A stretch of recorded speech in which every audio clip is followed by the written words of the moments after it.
ನಾನಿವತ್ತು ಬಿಸಿ ಬಿಸಿ ಈರುಳ್ಳಿ ಬಜ್ಜಿ ಮಾಡ್ತಾ ಇದ್ದೇನೆ. ಈರುಳ್ಳಿ ಬಜ್ಜಿಗೆ ಬೇಕಾದಂಥ ಸಾಮಗ್ರಿಗಳು: ಮೊದಲಿಗೆ ಕಡಲೆ ಹಿಟ್ಟು,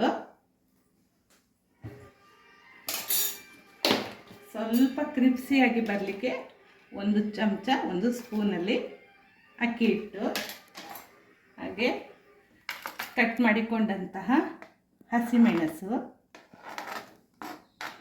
ಕೊತ್ತಂಬರಿ ಸೊಪ್ಪು, ಕರಿಬೇವು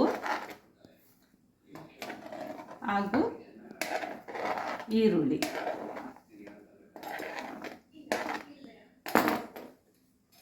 ಹಾಕ್ತಾ ಇದ್ದೇನೆ. ರುಚಿಗೆ ತಕ್ಕಷ್ಟು ಉಪ್ಪು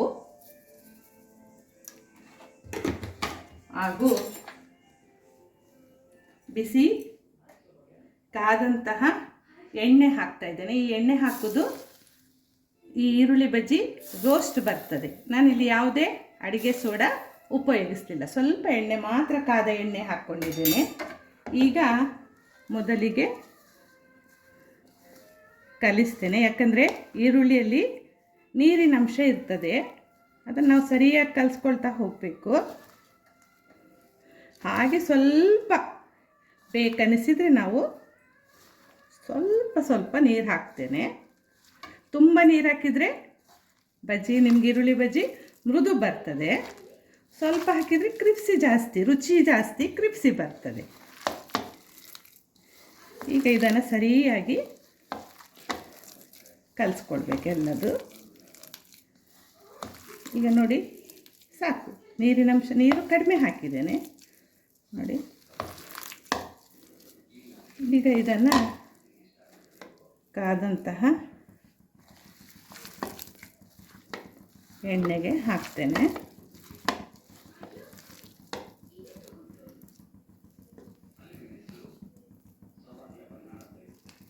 ನೋಡಿ, ಹಾಕ್ತಾ ಇದ್ದೇನೆ.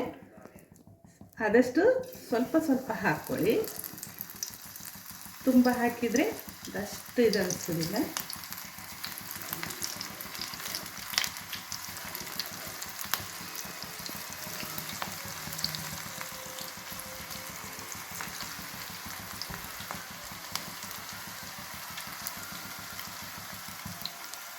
ಬೆಂಕಿ ಮಧ್ಯಮ ಉರಿಯಲ್ಲೇ ಇರಲಿ.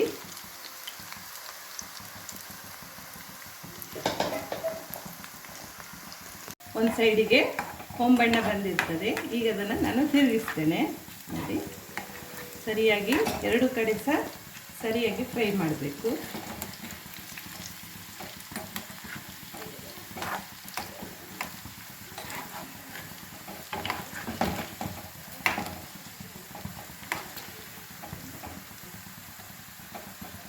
ಎರಡು ಕಡೆ ಸರಿಯಾಗಿ ಹೊಂಬಣ್ಣ ಬರುವವರೆಗೂ ಅದನ್ನು ಎಣ್ಣೆಯಲ್ಲಿ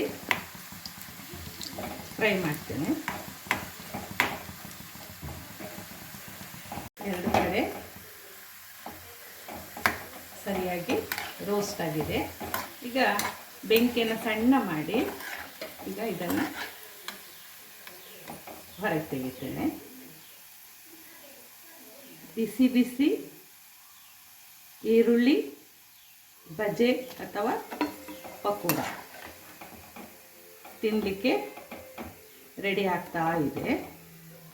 ಇದನ್ನು ಸಾಯಂಕಾಲದ ಸ್ನ್ಯಾಕ್ಸ್ ಆಗಿ ಕೂಡ ಉಪಯೋಗಿಸ್ಬೋದು, ಹಾಗೂ ಮಧ್ಯಾಹ್ನದ ಊಟಕ್ಕೆ, ರಾತ್ರಿ ಊಟಕ್ಕೂ ಕೂಡ ಇದನ್ನು ಉಪಯೋಗಿಸ್ಬೋದು. ಬಿಸಿ ಬಿಸಿಯಾದಂತಹ ಈರುಳ್ಳಿ ಬಜ್ಜಿ ಅಥವಾ ಪಕೋಡ ತಯಾರಾಗಿದೆ.